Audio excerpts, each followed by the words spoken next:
जानिए खेसारी लाल यादव जीरो से हीरो कैसे बने। बिहार के छपरा जिले के एक छोटे से गांव से निकले खेसारी लाल यादव आज भोजपुरी इंडस्ट्री के सबसे बड़े सुपरस्टारों में गिने जाते हैं। लेकिन यह मुकाम उन्हें यूं ही नहीं मिला। गरीबी, संघर्ष और मेहनत ने मिलकर इस कलाकार को जीरो से हीरो बनाया। खेसारी का बचपन गरीबी में बीता। पिता दूध बेचकर परिवार पालते थे। खेसारी भी अपने पिता के साथ लीटर लीटर दूध बेचकर घर चलाने में मदद करते थे।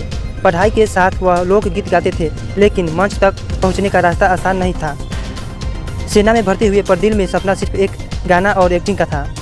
इस सपने के साथ वे दिल्ली और कोलकाता में लिट्टी चोखा बेचकर पेट भरते और रात में ऑर्केस्ट्रा में गाना गाते। उनकी पहली एल्बम आई तो किसी ने ज़्यादा नोटिस नहीं किया, लेकिन खेसारी हार मानने वालों में नहीं थे। उनकी आवाज़ में देहातीपन, जोश और सच्ची भावनाएं थी। उन्होंने लगातार मेहनत की और फिर आया वह सुनहरा मौका, फिल्म साजन चले ससुराल। इस फिल्म ने खेसारी को रातों रात स्टार बना दिया। इसके बाद हिट फिल्मों और सुपरहिट गीतों की लड़ी लग गई। लहंगा में अटरिया, ठीक है, आरा जिला जैसे गीतों ने उन्हें भोजपुरी का किंग बना दिया। आज खेसारी लाल यादव करोड़ों दिलों की धड़कन है। Film, music video, stage show और सोशल मीडिया